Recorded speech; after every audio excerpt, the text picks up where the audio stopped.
Assalamu alaikum wa rahmatullahi wa barakatuhu. Bismillahir Rahmanir Rahim. Alhamdulillahi Rabbil Alameen. Wa salatu wa salam ala Sayyidina Muhammad wa ala alihi wa sahbihi wa sallam. Inshallah, I'll continue reading in Imam al-Nawawi's Tibyan fi Adabi Hamalat al-Quran, translated as Etiquette with the Quran, and recently published in an abridged format as Connecting to the Quran. And we're in the chapter on etiquette of recitation, which covers specific etiquettes and behaviors that one should observe while reciting the Quran. And last time we started the sections related to prostration, referring to the prostrations that are occasioned when reciting particular verses of the Quran. And we're on page 79 of the Tibyan, where he says prostrating in general. So the author of our text, Imam al-Nawawi rahimahullah, says one recites one or two verses and then prostrates. So one recites either just the verse of prostration alone with nothing else, or he recites it and something that follows it, or he recites something that precedes it. But the idea is that one is going to recite one or two verses and then we'll make the prostration. So obviously it's not going to be one verse with a prostration and then the next verse. That doesn't make sense. Okay, so it's either just the verse of prostration or also with one or two verses before it.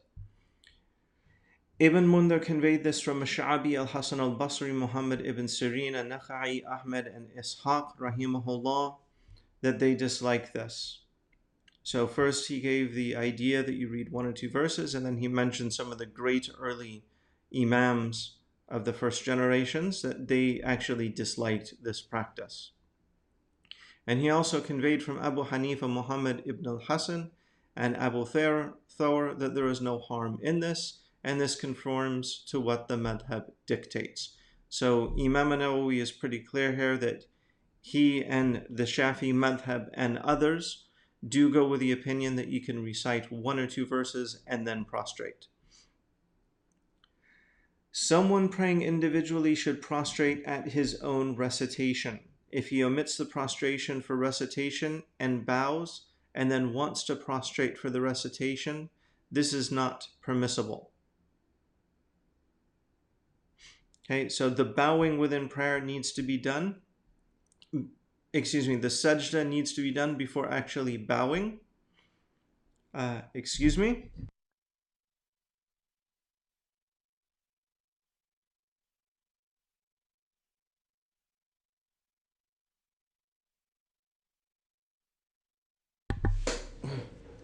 Alhamdulillah.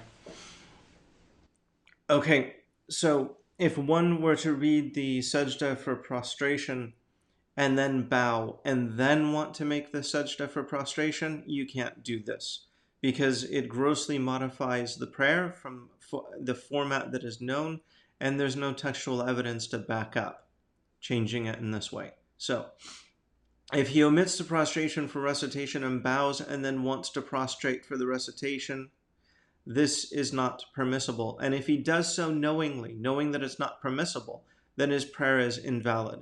As I mentioned earlier, I think in the previous lesson, if someone engages in an act that they know is invalid or impermissible, but they don't know the consequences or repercussions, they're still going to be held to them.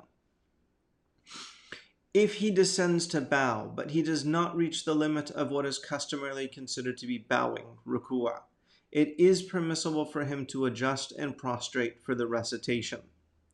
If he descends for prostration and he realizes that he omitted the prostration of recitation and then returns to a standing position to perform the prostration of recitation, this is permissible.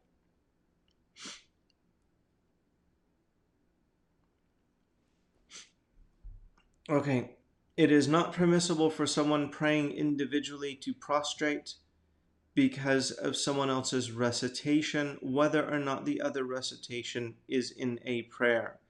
If he knew this and he still prostrates, his prayer becomes invalid. So the scenario here is someone who is praying individually and he hears someone else recite a verse of prostration. He cannot prostrate for it. Okay, typically, as we mentioned in the previous lesson, if someone is praying and they recite a prostration, they should prostrate. If they are attentively listening to someone and they recite a verse of prostration, they should prostrate. If they're not listening attentively, but they hear it and someone recites a verse of prostration, they also should do the prostration, right? We covered that. And if you're in prayer praying behind someone and they go to do the prostration, you should do it with the one exception about Surah Sad that we mentioned in the last one. And you can go back and cover that if you need. Okay, but what about the scenario of you are praying alone and you hear someone else do the prostration? Well, in that case, you can't do it. And if you do it, it's going to invalidate your prayer. So Imam al-Nawawi first covered the situation of someone who is praying and he recites a verse of prostration. He should do it. But he shouldn't do it if he's already gone down to prostrate or bow, right? And then he says it is not permissible for someone praying individually to prostrate because of someone else's recitation, whether or not the recitation is in prayer. Okay, so if you're praying, you can't respond to someone else's recitation outside of your own prayer. And if he knew this and he's still prostrated, his prayer becomes invalid. So he's covered the situation of an individual in prayer. So what about if one is the Imam? Next, Imam al-Nawawi says, if one is the Imam, then his situation is like that of an individual. But as for the follower of a prayer, so we talked about the Imam, now we talked about someone following the Imam. If the Imam prostrates at his recitation, it is obligatory for the follower to prostrate with him, and the follower's prayer is invalid if he fails to do so. There's a little condition here that Imam al-Nawawi doesn't mention here, but he hinted at it earlier, and that's that the follower considers it to be a verse of prostration. Okay, remember I mentioned the thing about Surah Sad, where Surah Sad is considered to be one of the it's a less emphasized sajda, meaning that we would make a prostration for it outside of prayer but not within prayer. Okay, what do you do if you're praying behind an Imam who does believe that Surah Sad is something that you would prostrate for in prayer? And the last reading, Imam al-Nawawi mentioned that if you pray behind an Imam who goes down for the sajda for Surah Sad, you have two options. Either you quit following him and you continue your prayer alone, or you stay standing and you wait for him to complete his prostration, and then you continue the prayer with him. Okay, so that's the exception here. But if you're praying behind an Imam and he prostrates at a verse of prostration that you consider to be one of the ones that you would make during prayer, you have to follow him. Okay, he says, as for the follower of a prayer, if the Imam prostrates at his recitation, it is obligatory for the follower to prostrate with him, and the follower's prayer is invalid if he fails to do so. Why? Because we're commanded to follow the Imam. And if the Imam gets ahead of us, or excuse me, let's rephrase that to the proper perspective. If we lag behind the Imam far enough, we're no longer considered to be following him. Okay, so if the Imam makes a prostration for recitation, you need to go down with him, and if you don't, your prayer is going to be invalid. Because one of the conditions of following an Imam is that you actually follow him. If the Imam does not prostrate, it is not permissible for the follower to prostrate. And if the follower were to prostrate anyway, his prayer is invalid. However, in this case, it is recommended for him to prostrate when he finishes the prayer, though this is not something emphasized. So if you pray behind an Imam and he doesn't make the sajda, neither do you. Well, what if you do it? Well, if you do it, then your prayer is invalid. And if the Imam didn't do it and you didn't do it, then when the prayer is over and you've given your taslim and you've exited from the prayer, now you can do your prostration of recitation that he didn't do within his prayer. But keep in mind that this last thing, it's not something we emphasize. If the Imam prostrated and the follower did not know this until the Imam raised his head from the prostration. So if we get a case where someone is far enough behind the Imam or far enough away that he can't see what the Imam did. Okay, he can hear the Imam's basic motions. So there's either a loudspeaker or there's people he can see. Okay, so the general condition of being able to follow the Imam is there, but somehow he got out of sync. And this can happen. Okay, if the Imam prostrated and the follower did not know this until the Imam raised his head from the prostration, his momentary departure from the Imam is excused and it is not permissible to prostrate.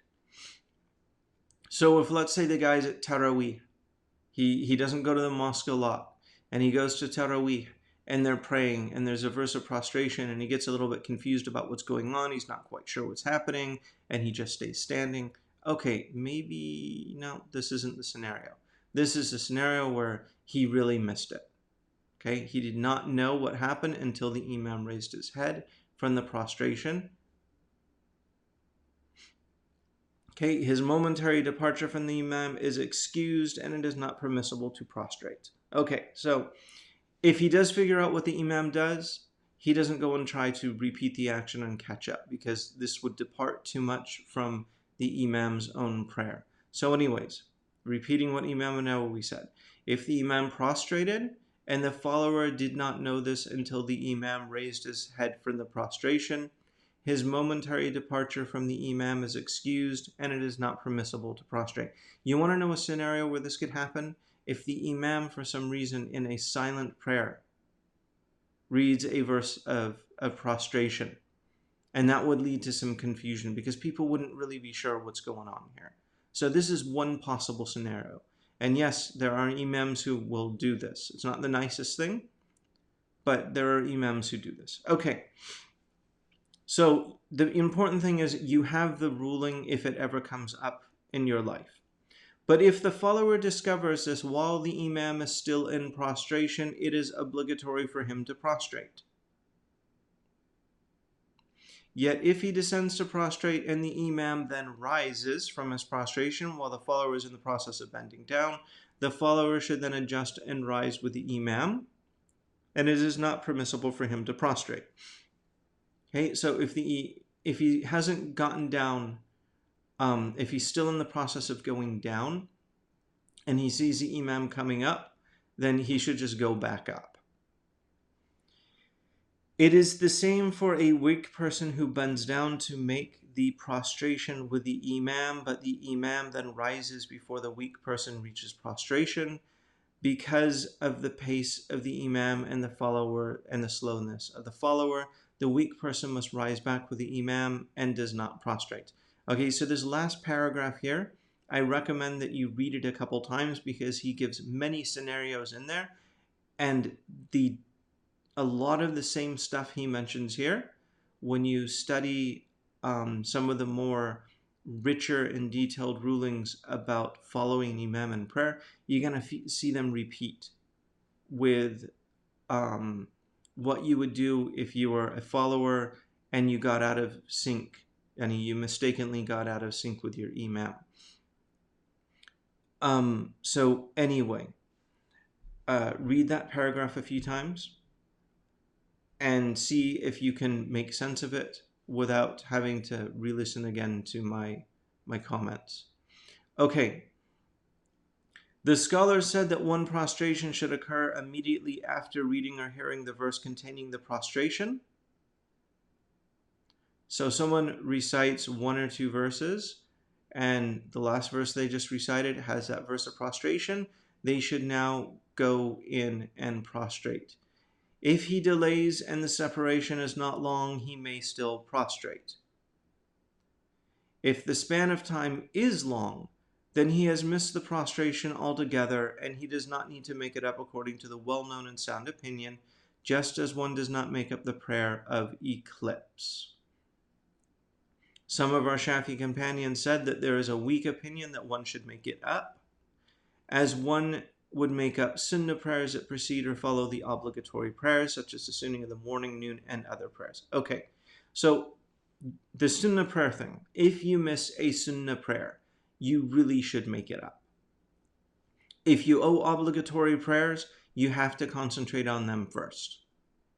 If you've made up all of your your obligatory prayers and you miss a sunnah, then you should make up the sunnahs that you missed. If it's overwhelming, just make up the ones that you're missing now. Okay, so that's a little note about obligatory and sunnah prayers. You have to make up missed obligatory prayers? Yes. There's agreement among the four madhahib for this. The official position of the Hanafi, the Maliki, and the Shafi'i, and the Hanbali madhab is that you must make up missed prayers, missed obligatory prayers, period. There's agreement among the four madhabs about this. Okay, so you miss an obligatory prayer, you have to make it up according to the agreement of the official position of the four Sunni madhabs that are still followed today. If you missed a sunnah prayer, you don't have to make it up, but you're strongly recommended to do it if you can. With witr being a little bit more strongly emphasized because of the Hanafis considering it obligatory. But this is stuff you're going to get in a fiqh class, so I won't go into more details here. So anyways, what do you do when it comes to the recitation of prostration? Well, what the fuqaha did is they got to have an answer for this, right? Because people are going to recite and they're going to miss. And then they're going to ask, what should we do?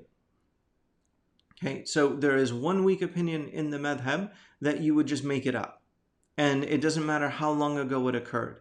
So just like a recommended sunnah prayer that you missed, it's always okay to make it up. But we do have some sunnah prayers that are time specific. And if you miss them, you don't make them up. So for example, the eclipse prayer. If you miss the eclipse prayer, you don't make it up because it's for a specific occasion. And the Shafi fuqaha, whose opinion we follow, they look at the prostration of recitation as though it's similar to that.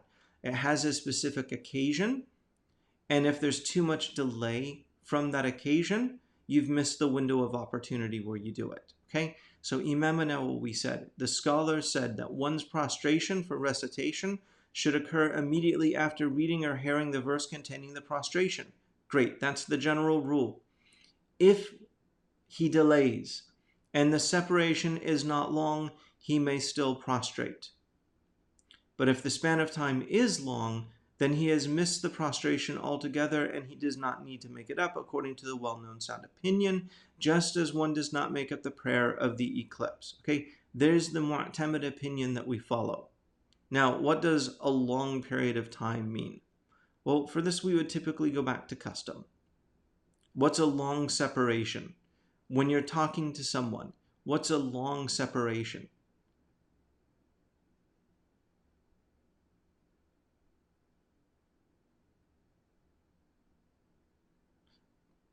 This is starting to feel long, isn't it? You can really tell that I stopped what I was saying. Okay, so our custom today says that 30 seconds, a minute, we're starting to feel a little bit long. So things like this go back to custom. So if you feel, and the social norm of Muslims is that a real interruption, a lengthy, a considerable, a significant interruption has occurred, then you've missed the window. So think about when you have a conversation with someone, how much of a pause does there need to be for you to start feeling that there's like an uncomfortable break of conversation? That's a rule of thumb you can fall back on. It might not be the absolute, precise, perfect answer, but it's a rule of thumb that you can follow. Next, Imam al-Nawawi talks about ritual impurity, and he says, okay, first before we get into this, recall that in the previous session we talked about the conditions that one needs to meet in order to do the prostration of recitation. Imam al-Nawawi said that as a general rule, we're going to treat the prostration of recitation as though it's prayer. So you're going to need to have ritual purity from minor and major ritual impurities. So you're going to have wudu. You'll need to have made ghusl if you had to make ghusl. If you don't have water, then you need to have made tayammum, right? So you have to have purification. You also have to be wearing pure clothing. And you have to be standing on a location that is pure. And you'd have to make the sajda on a location that's pure. And you would have to be facing the qibla unless you're on a journey where you're allowed to deviate from the qibla. Okay, so he put down those conditions, and now he's going to go back to ritual impurity, and he says, if the reciter or the listener is in a state of ritual impurity when the verse of prostration is recited, and he makes ritual purity soon thereafter, he should then prostrate. If he delays ablution to the point that the separation becomes long, he does not prostrate, which is the correct and preferred opinion of what the majority of scholars are certain. So think about this. You're listening to the prostration of recitation, or you even recited it. Okay, because remember, you can recite Quran when you don't have ablution. So you're reciting, you don't have ablution. Oh no, I just read a verse of prostration, but I can't do it because I don't have ablution. And then you say to yourself, I'm going to make ablution as soon as I can. And maybe a minute, 2 minutes passes, you make the ablution, and then soon, like really soon after ablution, you go and you make the prostration. Fine. You had an excuse for the delay, and as soon as that excuse went away, you carried out the prostration. Okay, so Imam al-Nawawi, first he talks about the situation where you had ablution when you recited it, or it was recited around you, and you just didn't make the prostration, and a significant amount of time has now passed. You can't do it. You missed the opportunity, and there's no reason to try to make it up. Similar to what happens when the eclipse prayer is made, okay? So what if you are listening and you don't have wudu, or you recited and you don't have wudu? Well, here Imam al-Nawawi says that if not a bunch of time, okay? If you recited and a bit afterwards, couple minutes, 5 minutes, 10 minutes, okay, as soon as you are able to, you do make wudu, and then you make the prostration as soon as you can after making wudu. This is going to be excusable, and it's going to count, and it's good. Okay, but if you still miss this also, not recommended. Okay, so there is the correct and preferred opinion according to the madhab. But next, Imam al-Nawawi mentions another opinion, however, holds that he should still prostrate. So here he talks about the case of someone who didn't have wudu. So his reason for not making the prostration is that he didn't meet the conditions for doing the prostration. So we have this other alternative, but it's not the mu'tamad position, that he should still do the prostration in any case when he can, and it is the choice of Imam al-Baghawi, who is one of our Shafi'i companions, and this is analogous to one responding to the call of prayer, the adhan, after finishing his prayer that he was engaged in while the adhan was called. Okay, so suppose that someone is praying, they just entered the mosque, or they're praying a late duha, whatever, and the adhan comes in. He can't respond to the mu'adhin, even though he should. So what does he do? When he finishes his prayer, he then responds to the mu'adhin. Likewise, if he went into the restroom and he hears the mu'adhin make the call to prayer, he doesn't respond while in the restroom. He waits until he goes out. So Imam al-Baghawi looked at that scenario as being the basis for the analogy of what we do when we don't make the prostration of recitation. So he saw that as being a sound basis for the analogy. So it's a good argument. Okay, someone like Imam al-Baghawi isn't going to make a trash argument here. Okay, it's a good argument. It's one that Imam al-Nawawi considers worth mentioning, but it's not the one that Imam al-Nawawi and other Shafis go with. They see that the better analogy to make is that it's like the prayer for the eclipse. So if the event occurs and it ends and a bit of time has passed, you're not going to make it up. Okay, so he mentioned earlier that we go back to custom for determining the length, and now Imam Nawawi says custom or urf is considered for determining the length of time for the separation being short or long according to the preferred opinion. And I gave you a little rule of thumb, and this rule of thumb is from the top of my head, from me. It's not one that I picked up out of a book. Okay, but a rule of thumb that I would use in asking this is, would you consider it to be a really significant and awkward and uncomfortable pause in conversation? And if so, then we're getting towards the idea of what's considered a long period of time. That, however, it's not based on something that I recall remembering. It's just a rule of thumb that I picked up either in a lesson or I picked up based on what I have read, and Allah knows best.